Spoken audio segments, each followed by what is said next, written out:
Welcome to the Unfiltered Show from the Score Studios. My name's Joseph Casciaro. That's Chicco Nacion. That's Levi Smith. And we've got not necessarily our first episode of the season, because the season doesn't start next week, but our first episode since basketball's been back, because the preseason, or NBA basketball's been back, because the preseason tipped off a week and a half ago. I've missed a few weeks. We haven't gotten a chance to talk since the biggest trade of the offseason. We're going to get into that, but how you guys doing? You watching some preseason ball, that scintillating preseason NBA basketball that we've been waiting for? Yeah, I mean, we're getting there. We're getting towards the season. I think we're just about ready to go. Yeah. The preseason gets so drawn out and just so glorified. So I'm ready for it to be over with, to be honest. I'm ready to get back into hoops. Yeah. Philadelphia 76ers probably not ready to go. We'll get to them later too. But before we do that, like I said, we actually haven't had a show since the biggest trade of the summer, or off-season, I guess, which was the big Minnesota-New York trade. Karl-Anthony Towns for Julius Randle and Dante DiVincenzo. Some other moving parts and picks too, but those are like the three main players. I had an episode of Unfiltered up last week where I talked about how I actually think this is a possible lose-lose for both teams, and there might not be any winners. Chico, let's start with you. Do you think there's a clear winner in this deal? I'm not sure if we're going to know the answer to that until possibly later on. Like, on the surface, you could say the Knicks got the best player in the deal and getting Cat. But also, I think long-term down the line, we're going to have to see what Minnesota does with the cap flexibility that is created from dealing Karl-Anthony Towns. I mean, obviously, they could use that to re-sign Rudy Gobert to an extension. It probably means they're probably going to re-sign Naz Reid. But I think until we get to see what they do with that cap flexibility, I don't think we can really kind of determine who won the deal. Yeah, it's tough. It's on paper, I think, I agree with you. You could say that it's the Knicks. They got the best player here, Karl-Anthony Towns. And to be honest, like, just on the surface level, I don't know if there's a way that the Timberwolves can come out as the clear-cut winners unless Cat regresses in New York. You know, he's been injury-prone for a while now, so maybe they actually just sold as high as it can get. But, aside from that, I mean, we just have to see how it plays out, because I don't think either of these moves, instantly you're going to be like, oh, yeah, that's the obvious winner. That's the obvious choice. You got to see how it develops. Yeah, I think, like you said, like the Knicks getting the best player in the deal makes them the short-term winner. And I think from a pure basketball perspective, like, it should work. Like, Cat as a shooter, as a floor spacer, offensively, makes everyone's job a lot easier. He just fits. He's like a lot more malleable than Julius Randle is. He fits anywhere because he doesn't pound the air out of the ball. He can shoot. He doesn't clog the lane. So I think Towns is like a really good fit offensively. And then, you know, he's not a great defender, but he, size-wise, he's more of a traditional center if they need him to be than Randle would have been, right? They would have had to play a lot of small ball with Robinson out if Randle was still there. So, like, there's a lot of reasons where it's like, wow, it fits with Cat there, and he fits so well with Brunson and Bridges. And when Robinson's back, they can share the front court because Cat can shoot. But then there's also, like, everything we know about Cat, you know, whether it's, like, injury-prone, the playoff issues. Yeah. So it's hard for me to say, oh, the Knicks won this deal. Like, this is it is their best team of the 21st century, but there's a big question mark when it comes to Cat. And then for the Timberwolves, like, I get, you know, all the stuff about the flexibility, and they were in salary cap hell and trying to avoid the second apron and all that, but it's like, yeah, everyone's talking about being able to build around Ant now for the next few years, but at the same time, you trade Cat, like, are they really ever going to be able to build a team around Ant as good as the one that they just had that they broke up for salary cap reasons? Like, I don't know. Yeah, I mean, it's tough because they hadn't made a West Finals in, I think, 20 years or so. So, like, this is the peak of their success as a franchise. This is as good as it's gotten. So it's definitely a high-risk move for them. I can see why they would want to add someone like Randle. He gives some playmaking in the post, which I think they could use. And they were, for a team that as talented as they were 17th, I think, last year in offensive efficiency, which shouldn't be the case with the talent that they have. I think a lot of factors like Chris Finch, having worked with him with the Pelicans, I know it was just one season, but I think that trade doesn't happen unless Finch obviously kind of gives some sort of a green light. And then DiVincenzo, I think, is a huge piece, is not just a throw-in for sure. A guy that can stretch the floor. He replaces some of the three-point shooting that you lost with trading away Karl-Anthony Towns. And the bench was not great last year, and I think the T-Wolves, what they did in the offseason, was really geared and focused towards just getting more offense, trading up to get Rob Dillingham in the draft, and also getting Terrence Shannon. I think those pieces combined are going to give some more firepower to their bench, which they do need. Yeah, I think the shooting with DiVincenzo too is like an underlying factor of all this, because for all the talent they lost in Cat, there's still ways they can construct a pretty good offense, and they should still have an elite defense. When it comes to Randle, though, in that fit, am I crazy to think, like, I don't think they'll actually do this, but am I crazy to believe that their best lineups might be starting Reed and have Randle come off the bench? Because Reed, as we saw last year when Cat was out, he's not Karl-Anthony Towns, but he can do some Cat-like stuff offensively, the way he shoots it, things he can do with the ball in his hands. And I wonder if it almost makes more sense and like balances things out better if Reed starts beside Gobert and you don't have Randle starting between Gobert and Jaden McDaniels. That's a pretty clogged floor. And then you have Randle off the bench. He can almost run the bench units as like a point forward. He can feast on inferior competition. I don't think Julius Randle would like that. But I don't know, like, am I crazy, or could you guys see that working? I like that. I like that idea a lot, to be honest. And that bench unit, I mean, Rob Dillingham, Terrence Shannon, Dante DiVincenzo might end up on that bench too with Mike Conley and Jaden McDaniels if they still play. So, I mean, you're talking about like a five-man bench rotation that could probably be starting games for other teams. So, yeah, I like that a lot. I think, you know, the move accompanied with what they did in the draft, this is a super deep team now. Obviously, that's normally what happens when you swap out one player for two. But no, I think that could be. I just would be interested to see how much run he gets, because you've seen in the Timberwolves, like, they give Naz Reid plenty of run off the bench. So yeah, if it's a similar scenario to that, I think that this could be a very, very well balanced team all the way up and down. But yeah. How often have we seen like a former All-Star still in his prime get moved to the bench and first of all, tolerate it, and second of all, really thrive? It's tough. Yeah, and Julius Randle, like, even in New York, you know, reputation-wise, didn't always like taking a lesser role. Like, that was one of the question marks before they made this deal, is how's it going to work with him as like a non-shooting forward kind of thing between Brunson and Bridges and like all the guys that need the ball there. He did say at Media Day, I know Media Day is kind of like everything's sunshine and lollipops. Like, everyone's saying the right things at Media Day, but he did say something at Media Day along the lines of, like, now he's just here to win. Like, he just wants to help win. He doesn't care what his role is. Easier said than done, though, if they're asking him to come off the bench. Again, I don't think they will, but I would if I were Chris Finch. Yeah. Okay, the team that I think has been most linked to the Knicks in terms of where they stand in the Eastern Conference is like a 2A, 2B, is the Philadelphia 76ers. I mentioned off the top, they might be the only team right now that's like not exactly eager to get the season started, because Joel Embiid hasn't played a preseason game and is not going to play a preseason game as he manages that left knee that had the meniscus torn in it last year, missed all that time, did play in the Olympics, didn't look great until the last couple games, but still. So he's out the whole preseason. Paul George, the team is calling it a hyperextension of his left knee, suffered in a Monday night preseason game. It sounds like it's not going to be too serious, but you still got to wait for the MRI results. And, you know, with PG's injury history, other than last year, something to worry about there. Given that the biggest concern for this team was, it all looks great, but can they stay healthy? How worried are you guys? Levi, we'll start with you. How worried should Sixers fans be, you know, given that we're a week away from the season and we're already talking about Joel Embiid's knee and Paul George's knee? Yeah. On paper, I think obviously you got to be worried about their two best players being hurt.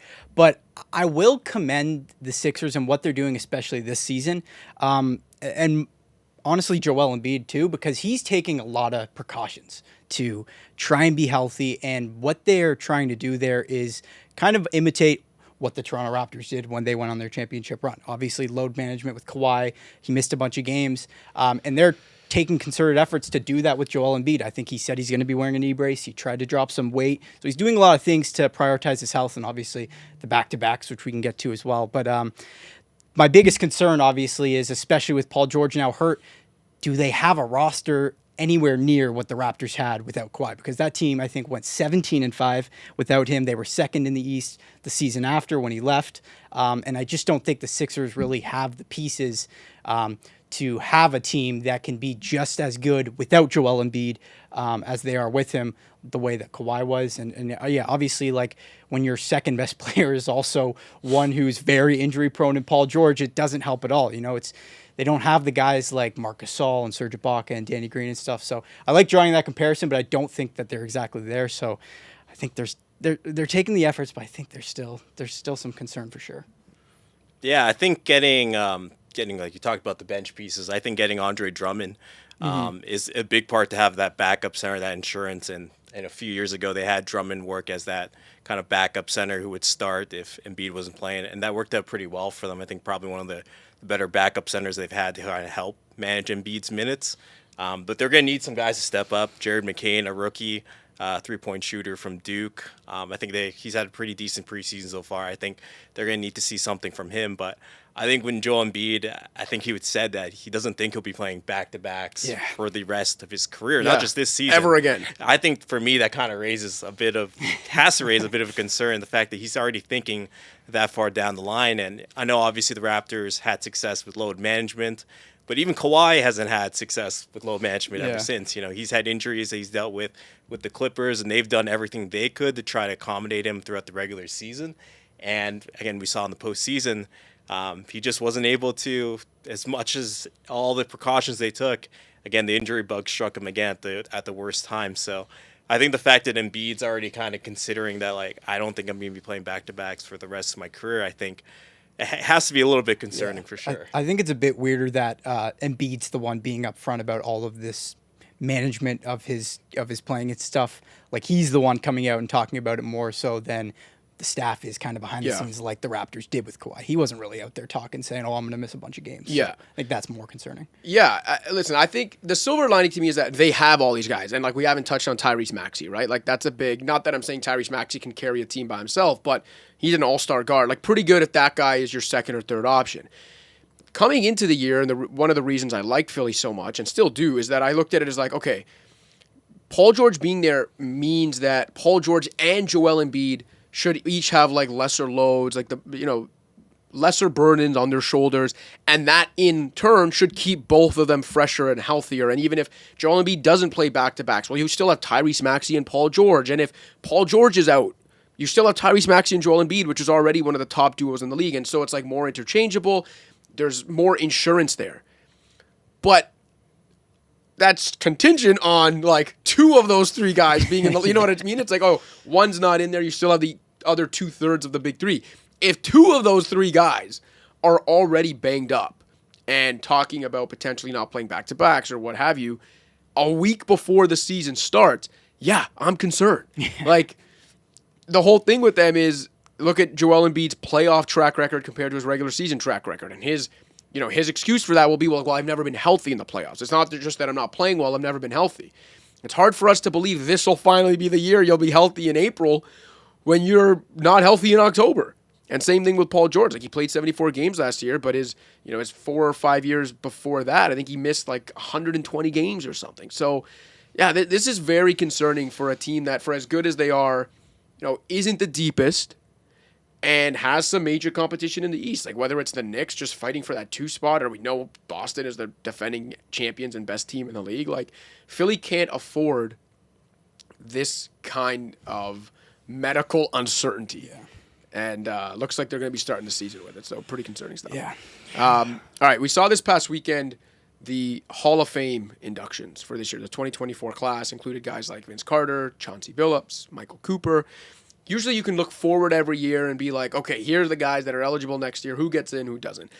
Can't really do that for 2025 because, well, Marc Gasol was going to be eligible. Then he played in Europe, and I think that reset his clock on eligibility, so he might not be eligible for a few years. So now if you look at it, like the best player who's newly eligible in 2025 might be J.J. Redick. And unless you're just going by his Duke career, which sometimes happen, it is the Basketball Hall of Fame, not the NBA Hall of Fame. But unless you're putting all the stock in his Duke career, J.J.'s not getting in. So I thought rather than just asking you guys of the 2025 eligible guys who's going to get in, I'll change the question and instead ask, out of the guys who are not in the Hall of Fame right now, but who are already eligible, is there a guy who you think should be there? And it's okay if the answer is no. Like, the bar for the Basketball Hall of Fame is already a little too low in Mitch Richmond. I know that's the one everyone throws out there, but Mitch Richmond's in the Hall of Fame. Top of mind. All due respect to Mitch Richmond. So basically, is anyone that's not in the Hall of Fame right now but is eligible better than Mitch Richmond in your eyes? I mean, I feel like it's not going to be a surefire. Like, these guys may have to wait another year or two, but I think you look at the 7-second or less Suns, yes. There are a few guys from there, whether that's Amari Stoudemire or Sean Marion. I think those guys are going to definitely get a serious look next year. Amari, in his prime, when he was healthy, one of the best bigs in the game. He obviously formed that deadly pick and roll combo with Steve Nash. 6 All-Star nods, 5 All-NBA selections, Rookie of the Year. He was top 10 in the scoring race 4 times. But it's the injuries again. Like, is his prime going to be like enough to kind of put him through? And then you have a guy like Sean Marion, who's he had the lengthy career. He obviously had the ring being part of the Dallas Mavericks. Shockingly, he was never selected to it. All defensive team, despite his versatility, and he kind of was ahead of his time, being that small ball 5 and being able to guard multiple positions. And an interesting stat about him is that him and LeBron are the only players in NBA history with at least 17,000 points, 10,000 boards, 1,500 steals, 1,000 blocks, and 500 3-pointers. He and LeBron, the only people to do that. So I think he's definitely going to get some consideration for sure. I think I'm gonna take the side of no. I don't think that anybody who's not in, and especially with the guys we're seeing eligible this year, should get in, because at some point the NBA needs to make a bit of a concerted effort to stop it from completely being the Hall of Very Good. Yeah. Like, even looking at the guys eligible next year, like the fact that, with all due respect, like a guy like Joe Johnson or a guy like even Amari Stoudemire maybe are the guys being considered. And I know they're the top of that class, but their accomplishments and stuff, it's not enough to me. And you look at it across other leagues and stuff, and you see, like, I know there's some issues with like Barry Bonds and stuff, but the best baseball player of all time is not in the Hall of Fame. Like, these leagues make concerted efforts to keep great players out regardless. And I just think, at some point you need to put your foot down and be like, listen, like, not everyone's going to be getting in. So, I don't, maybe Horace Grant, just because of what he did with the Bulls and how successful he was with Michael Jordan, he's a key piece. But aside from that, like, I am more than comfortable with where it's at right now. And we'll see what the 2025 class looks like, but it's a tough spot to be in, to be honest. I'm with you in that I wish the Basketball Hall of Fame had a higher bar. Yeah. The problem is they haven't up until this point. So now it's like, now if you move the goalpost all these years later, like I said, I hate to keep bringing up Mitch Richmond, because I know that literally everyone who hates on the Hall of Fame selection process always uses him. And he had a great career. Like, I'm not taking away from him, but it's weird for me to like put my foot down now and say, okay, now we're going to start raising the bar when guys like Mitch Richmond are in the Hall of Fame, right? And that's when I do look at guys like Amari Stoudemire and Sean Marion. Amari was a 6-time All-Star, 5-time All-NBA, was a key component of one of the most revolutionary teams of the era. Sean Marion, I think, is one of the most underrated basketball players who's ever lived. Like, you talked about just that well-rounded game and those kind of statistical benchmarks only LeBron has hit. The Matrix was a unicorn before we talked about unicorns. And okay, he wasn't a shooter, so he wasn't like the big man unicorns we see today, but he was a unicorn in his own way. He was a very, very unique player.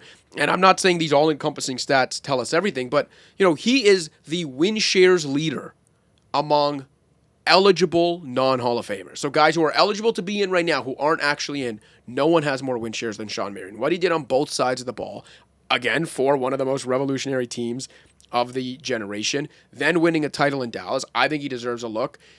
In a vacuum, I would say those guys maybe aren't Hall of Fame material, but when you look at who's already in, for me, it's hard to say Amari Stoudemire and Sean Marion aren't Hall of Famers. A couple other names, like you could go back and look at Larry Nance Sr. and what he did in the 80s. If you look at his numbers, the guy spent most of his career as almost like a 20-point, 8-rebound, 2-block guy. Like, again, if you do that for long enough, given some of the names in there, it's hard to argue he's not one. Kevin Johnson's another one that I know a lot of people talk about. There's just some off-court issues there, but if you're talking about the Basketball Hall of Fame, like, he's got an argument. At the end of the day, I feel like maybe out of the guys we're talking about, only Amari gets in. I would love to see Marion get in for the precedent it sets for like all-around basketball impact, but I feel like maybe Amari's the only one who gets in from there. But are we in agreement that no one knew is getting, like, JJ's probably, even though if you just look at his Duke career, he's not getting in, right? Yeah, I probably don't see that happening. Okay, what if Marc Gasol was eligible next year? Like, he didn't have the NBA career Pau had, but he did win a Defensive Player of the Year. I think he's won a gold medal, just like Pau has. Yeah. Obviously a great international career. Like, does Marc Gasol get in? I think it's the easier case for Marc Gasol, seeing that it is the Basketball Hall of Fame. They take into account your FIBA international careers and what he did for Spain and that golden generation of players. That was huge for Spanish basketball, not just for the current generation, but the generation that followed. So I think when you look at the whole body of work of what he did there, and then I add in the fact that he has a ring, Defensive Player of the Year, I think that would probably be enough to see him in. Maybe not right away, but eventually he should probably get in. Yeah, especially if he was in this class. Oh my gosh. Oh yeah, if he was eligible next year, maybe you would give him a leg up because there'd be so few impressive names around him. Yeah. All right, before we get out of here, I know we teased about preseason basketball off the top, and none of us really found it all that entertaining. But sometimes there are things you can see in preseason, whether it's like a trend or a guy maybe popping off who's a little more under the radar, or a rookie who you didn't expect playing really well. It's okay if the answer is nobody, but is there a player, a team, a trend, something you've seen so far in a few games of preseason action where you're like, okay, this is actually something I'm going to keep my eye on, or something I might believe in? I think Terrence Shannon, is one guy that I know we talked about T-Wolves earlier, but Shannon being able to provide that offensive firepower off the bench, which I think the Wolves really need. This was a guy who was a huge scorer in college. He had a 40-point game in the Big Ten tournament. Mm-hmm. So I think he's going to find a way, especially the fact that he can play defense as well. Like, that's going to really vibe with Chris Finch and that identity they have there. And he's shown the ability that, his ability to cause havoc on the defensive end. It fuels his transition game. And I know the Wolves probably want to get a little bit more up-tempo, try to get more offense for that bench. So I think what he's been able to do in like his flashes so far in the preseason for them, I think bodes well for him being a part of that rotation. Obviously not as high minutes to start off with in the beginning, but I think he's a guy that can definitely find a spot off the bench for them. Yeah, I'm going to stick with the same trend in picking a rookie here, Zach Edey. I think I saw some people talking about, like, did we all just overrate Zach Edey too much? Like, did we think too hard about him? Because he looks great in preseason, and he's meshing well with this Grizzlies team. And I mean, you look at the grand scheme of things, like when the Grizzlies were at their best, they had like Steven Adams playing center, some Jonas Valanciunas minutes. Like, I think Zach Edey's an upgrade from those guys, to be honest. And he's bigger, he's got more size, and he can do it a little bit more on the offensive end. And so I'm really excited to see how that Grizzlies team really starts to look with him back there alongside Jaren Jackson Jr. too. I mean, it's going to be tough to score on that combo. So yeah, I'm liking what I'm seeing out of him and the Grizzlies. I agree that I think not we, because I didn't, but and I don't think I'm not saying we on this couch, but in general, the basketball watching community or the NBA community, I think overthought the Zach Edey thing. And it's like, I wrote about this at the time too, where it seemed like people were either like, the people that thought he was going to be a bust were people that looked at it in extremes. It's like, well, he's either going to be what he was in college, like a superstar, or he's a bust. It's like, no, there's an in-between there where I think he's just a solid NBA big man for a long time, and I think that's what he's going to be. And I think he landed in the perfect spot in Memphis. I'll go with Tyler Kolek in New York, second-round pick, who in a few preseason games has looked really good off the bench. The, I guess, caveat here is that Tibbs doesn't usually trust young players, and so you could argue no matter how well he plays in the preseason, it's not going to translate to regular season minutes, but I feel like he's playing well enough to at least earn a look in some spot minutes in the regular season, which could then lead to more, and who knows, maybe him and Deuce McBride end up forming a really dynamic like bench guard combo for Tibbs in New York. Other than that, I mean, some big names that I think are playing really well, Alperen Şengün, Zion Williamson, and Jalen Williams, who's like a very sexy most improved player pick, budding all-star. He's looked really good in some limited preseason action and has like a 33% usage rate. So he's had a lot of the ball and he's looked good with it. So some good signs there for those guys and for the youngsters we talked about. But next week it starts for real. And finally. We'll probably be laughing about some of our preseason picks here because we're going to be like, these guys aren't even getting any minutes. Like, what? So-and-so's in the G League? Like, what's going on here? But, yeah, it'll be good because then we'll have a lot more stories to talk about for Philadelphia's sake. Hopefully it'll be basketball stories and not injury stories. For the Knicks and Timberwolves' sake, hopefully we're talking about the positive returns from that trade. But until then, until we have more to talk about, Chicco, Levi, thanks for stopping by. To Zach and Adrian in the control room, thanks for all that you do for all of our listeners and watchers. Thank you. Don't forget to like and subscribe. We'll catch you all next week. This has been the Unfiltered Show. I'm Joseph Casciaro.